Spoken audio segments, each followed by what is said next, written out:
শ্রী শ্রী মায়ের কথা। আজ পর্ব ৩২।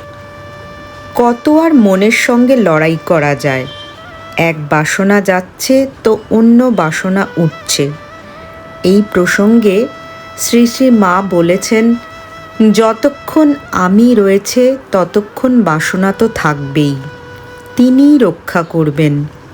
যে তাঁর শরণাগত, যে সব ছেড়ে তাঁর আশ্রয় নিয়েছে, তাঁর ভাব আশ্রয় করেছে, যে সত্যাশ্রয়ী, যে ভালো হতে চায়, তাকে তিনি রক্ষা করেন। তার উপর নির্ভর করে থাকতে হয়। তিনি ভালো করতে হয় করুন, ডোবাতে হয় ডোবান, তবে ভালো কাজটি করে যেতে হয়। তিনি যেমন শক্তি দেন। ঈশ্বরের শরণাগত হলে বিধির বিধান খণ্ডন হয়ে যায়। তার নিজের কলম তার নিজ হাতে কাটতে হয়। ঠাকুর বলতেন, আমাকে যে স্মরণ করে তার কখনো খাওয়ার কষ্ট থাকে না। নমস্কার।